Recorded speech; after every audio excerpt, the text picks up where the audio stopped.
Miscellaneous minds, never explaining the minds. Devilish grin for my alias, aliens who respond. Peddling sin, thinking maybe when you get old you realize I'm not gonna fold or demise. I don't smoke crack, motherfucker, I sell it. What is going on, everybody? This is the Miscellaneous Minds Podcast. I'm your co-host, Boom on God, the cat that hands your big knockout back. And to my left over here is the main man, Dinero, the man that makes the fat sacks. Together we form the dynamic duo that won't die. Deadly ideas, blood, and spice your content than your girls' only fans. What is going on, everybody? Before we get into tonight's topic, please make sure to like, comment, hate, subscribe, DM us about the bullshit. And with that, let's get right into it. So, we saw a big knockout. My man, Anthony Joshua, proved that there's levels to this game. Now listen, if all of you watching this right now tuned in to the fight and or watched many of the clips on the internet, you guys know exactly what I'm talking about. A second round knockout by Anthony Joshua to Francis Ngannou. Now, if you go back and you watch our video that we did on the topic before the fight itself, we called it. We called Anthony Joshua. I'll be honest with you. We didn't, much like a lot of the other boxing commentators, go out there and look at their stuff. Nobody predicted in this fashion. We predicted that it would be a boxing clinic. It would be a lesson from a very skilled technical boxer to an MMA guy who's had 2 fights under his belt. Now, here's the thing. I don't want anyone thinking I'm shitting on Ngannou. I am a fan of Ngannou. I think the man has done great things, especially from the humble beginnings he has came from. So shout out to Francis Ngannou for being the man that showed up Tyson Fury. Now, speaking on that right there. I'm not a fan, and you guys already know, of Dana White. I'm not a fan of anything that Dana White does, says, not generally a fan. But he said something when he was commentating on this knockout that Ngannou felt that is true. He said if Fury would have showed up like a boxer, like he was supposed to on the first fight, this is likely what would have happened. And I got to agree with that statement. I think the fact that Fury thought, hey, Ngannou's an MMA fighter. He doesn't belong in the ring with me. I'm the lineal champion. I'm, going to be the first undisputed champion in the last 25 years in the heavyweight division. Blah, blah, blah. All the things that Fury thinks he was thinking. I think that those things got in his head. He slacked on preparing, and Ngannou took advantage of it. If I'm being honest, if you watch the fight, which we did, between Joshua and Ngannou, Joshua did put on a clinic. He did a lot of changing elevation, went to the body, went to the head, went to the body, went to the head. And one of the things that Ngannou did not have any answer for, which is the reason he got knocked out, was the right hand. Now, I was having a semantic argument with my man here. I watched a couple of the other commentators commentating on this fight, this knockout. A lot of them were people were saying, oh, it was a right hand, and it was a right hand, but they were saying it was a straight. I look at it a little bit more as an overhand.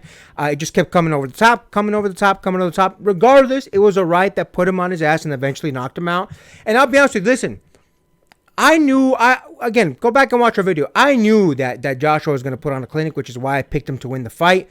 I didn't see a knockout coming, but I did see him over the course of 10 rounds slowly picking apart Ngannou, hurting him, but didn't see the knockout coming. With that being said, listen, this was a bad one, man. This was a bad one. The fight got ended in the second round. Before he got knocked out, and it was knocked out cold, he got knocked down. And when he was getting up, there was this look of defeat on Ngannou's face. And I'm not a lie, man. I hate to see that type of look on somebody like Ngannou because he's such a nice guy, man. He's a good person. I don't ever want to see that type of look on someone who I personally believe is a good person at heart, despite all the BS.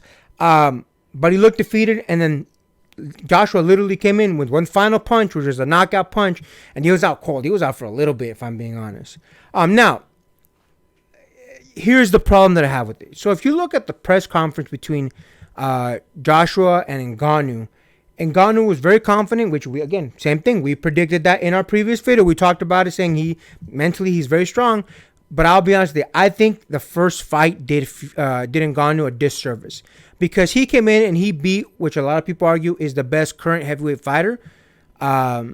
He believed if this is all they got, I can handle all of them. But it wasn't Fury's best performance. He wasn't even really the Fury that should have showed up. So I think that arguably winning that first fight did Ngannou a disservice because he thought, hey, I beat the guy at the top of the mountain. Everyone else should be good. And it kind of seemed like he wasn't paying a whole lot of attention to Joshua because at their press conference between Joshua and Ngannou, Ngannou was talking a whole bunch of shit to Fury. It's like, my man, that's not who you're fighting. You're fighting Joshua. And Joshua proved that there's levels to this game. What do you think about that, my man? Look, man, there was a little thing that you said at the beginning of this video that bothered me. It was like, oh, we predicted. I was like, no, my man. I got to give some flowers here. You predicted how that fight was going to go. I'm not going to lie. I will do something that I don't see any other fight commenters say a whole lot. I was wrong. I was dead wrong. I, in the last video, said that the fight was going to go majority decision, MD, in the favor of Francis Ngannou, and that all Anthony Joshua had to do was outfox him and fight on the outside. And guess what? I will say I was wrong again about that. Anthony Joshua did outfox him. Not in the way that I envisioned, though. This man went in deep. This man went in like he was about to eat a steak dinner. He went in, slipped a couple of fists that Francis Ngannou did not foresee coming. It was that first overhand right that knocked him down. That I caught a punch that I didn't see, that you didn't even see the first time. The man threw in an overhand right, and on his way down, slipped one fast uppercut to the jaw as he was going on his way down. Even I didn't catch that on the first time viewing, and you didn't either until I brought it up to you. This man actually absolutely out-techniqued him, outclassed him. At that point, Francis Ngannou realized, crap, this is a bigger hill than I would have envisioned. Now, that's not to say that Francis Ngannou should give up boxing. In fact, I'm actually going to call out some pundits that basically say, should MMA fighters stop boxing? Guess what? It was one of my favorite channels that I like to watch too for MMA content. MMA On Point said that kind of thing. Now you might be thinking, okay, that's an open-ended question. That doesn't really mean anything. But if I were to tell you I ate Taco Bell for the last 30 nights, and on the 31st night that I ate Taco Bell, I had massive diarrhea, and I posited the question to you, should I stop eating Taco Bell? Which again, on the face of it, it's an open-ended question. But after that recent thing that I just had about having massive diarrhea and me asking that question, wouldn't that question kind of lead you to think some things? Yeah. That's exactly my point. It sounds like an open-ended, innocent sounding question. But let's be real. After Francis Ngannou getting knocked out in the second round and then asking that question, let's be real. We all know what you're saying. Yeah. We all know what you're trying to say. And look, this isn't to say that Francis Ngannou should stop boxing. But at the end of the day, to say that he is an accomplished fighter in MMA and that should translate over to being a phenomenal boxer in the boxing world, that doesn't necessarily mean the same thing. You can have two things be right. You can say, okay, it's a different sport altogether, and still say, look, he's still an amateur. Technically speaking, he was an amateur boxer.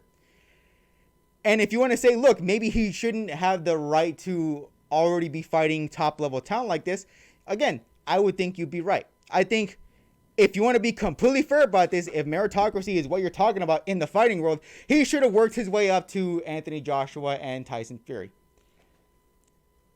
But again, we're talking about a meritocracy here, but this isn't that. Let's be honest. It was a crossover fight. He got to where he got to because he had a massive amount of star power. And let's be honest, the knockout punches thing, yeah, that was the one thing that he had going for him. However, this man skipped all the way to top of a mountain by helicopter lift and realized, oh shit, I need hiking equipment. That's really, at the end of the day, that's what this is. Again, that's not to say he can't climb up to be a great fighter in the boxing world, but this man already is at a steep climb as it is, and he's going to have to learn some stuff. He realized from the Anthony Joshua fight that he's going to have to learn more than just, okay, having a power punch is really all that's going to get me there. No, this man absolutely outfoxed you. He got you with some techniques that you didn't see coming, and he got you with a punch that you should have been able to see right away, but you didn't. You got caught with it multiple times, and yet you didn't see each one coming, and mix-up games like that kind of got you on the easy. If you got knocked out in second round, and again, you're supposed to be a top level fighter in the boxing world because you were a top fighter in the MMA world. Again, I don't think that translates, but if that's what your logic is, then yes, you should have been able to see that coming, but you didn't. That's not to say you can't be a great boxer. It's just you're not a great boxer right now. I'm not saying that you can't be one, but again, you have a steep hill to climb. What I don't like is pundits saying, should they stop doing that? No. If you want to transition over, you can. I absolutely believe if you want to, you can. The problem is those skills aren't going to 100% translate. That's why whenever you see anybody from the MMA world transitioning over to a boxing world, it doesn't end well. But that's not to say that you should stop. In the same vein, boxers who move over to the MMA world, and I think I've seen 4 different occasions where that happened, it didn't translate over well because it's not the same sport. But that's not to say that you should stop. I'm not going to be an advocate of saying you should stop doing that. If you feel comfortable with it, if it's a world that you want to enter, by all means do it. What I will say though, just because you were a success in one sport doesn't automatically mean 100% success in this world. It is a different realm, and that is exactly what we saw in this last fight. Absolutely, man. Like I said, there's levels to the game. And listen, I'll be honest with you. What Ngannou should do at this point is he should work his way up the rankings if he wants to continue down this path. Now, here's the thing. The only problem and the biggest problem that Ngannou is going to be facing now is he fought Tyson Fury and then he fought Anthony Joshua. He got top of the mountain paydays. If he works his way up, he's not going to get those same paydays again. That was it, big dog. That was it. I'm not saying you can't get a fight again with the top heavyweights. Not saying that at all. I'm just saying you face the biggest payday fighters. That's probably going to be it for the biggest paydays you're going to get. So I think that's one of the things that Ngannou is going to have a tough time coming to terms with, I guess. Just because, again, going from a 10 and then a $20 million payday to a few million is going to be hard. Now, don't get me wrong. It's obviously a lot better than he was getting, $600,000 for in the UFC, so he's still going to come out winning, but it's going to be a little bit of adjustment. Now, don't get me wrong, I saw a lot of boxing commentators say that he's already has a 7-fight deal with the PFL. He's probably going to go on over to MMA for a little bit and then maybe do another fight here in the future in boxing, but we'll see. I'll be honest with you, I saw a lot of people. Listen, there's a particular boxing channel who they are very, very biased. Not just against MMA fighters, but against a lot of boxers because they don't get exactly what they want. And Paulie Malignaggi is on that boxing channel. Teddy Atlas appears on that boxing channel. Timothy Bradley's on there. There's a number of them. And listen, I'll be honest with you. I like a Timothy Bradley. I like Teddy Atlas to a certain degree.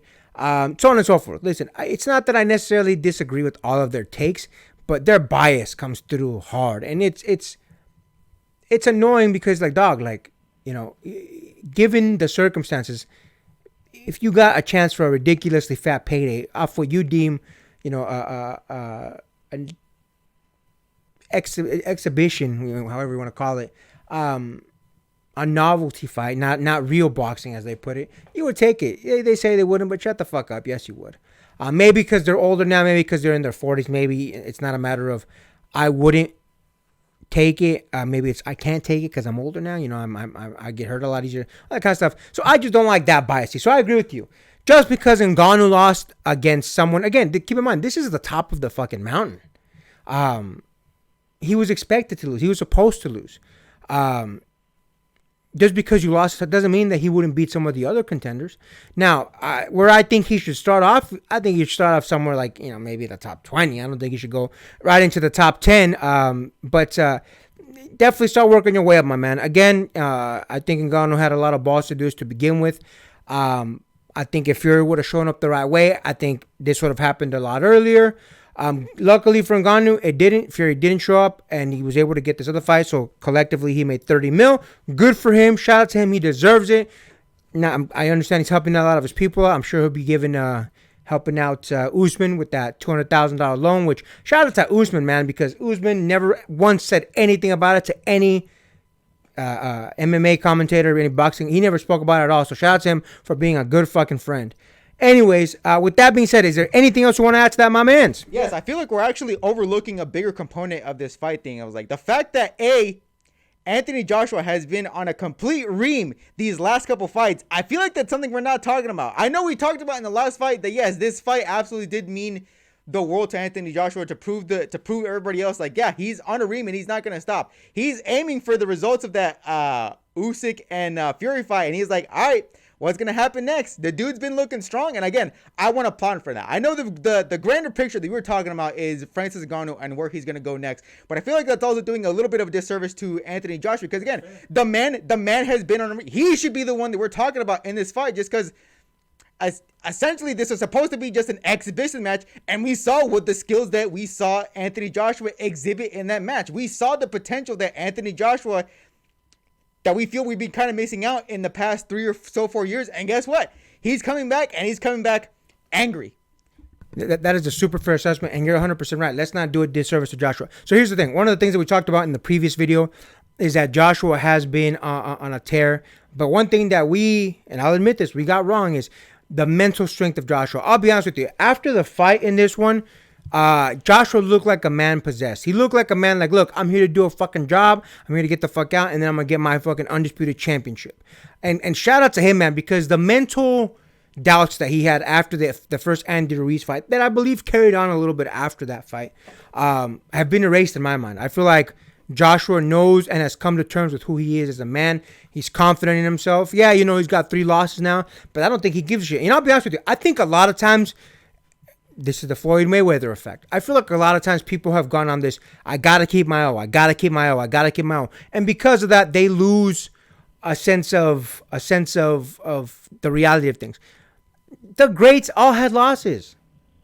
Who gives a fuck if you lose 1 or 2 or 3 fights? It doesn't matter. And I think Joshua has come to terms with that. It doesn't matter. It doesn't matter that he's had a loss here and there. I feel like, again, he feels confident in who he is and who he has been moving forward, because the last, 3 string of fights, he's looked good. I know he still ended up losing that second fight to Usyk, but I'll be honest with you.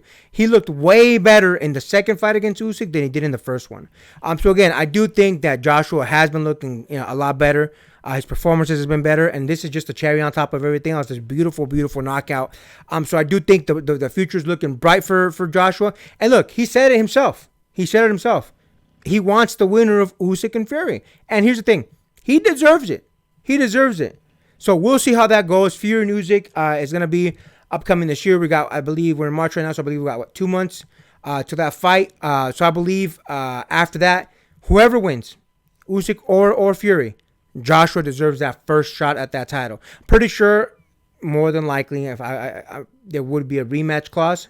I can't fathom not having a rematch clause. Although maybe they don't have a rematch clause for the undisputed title just because whoever wins, and then they walk away from the other person. That seems like Fury would have that stipulation there. Maybe Fury has if I win, I can walk away. If you win, I get a rematch. That type of thing. But listen, again, regardless of however that either first and only fight or rematch goes, Joshua definitely deserves up next. So you're all correct, my man. We did him a disservice. Glad we corrected that. Anything else you want to add to that? No, I feel like we did him justice. And with that, make sure to like, comment, hate, subscribe, DM us about the bullshit, and Until next time, get rest and stay blessed. We'll see you in the next one.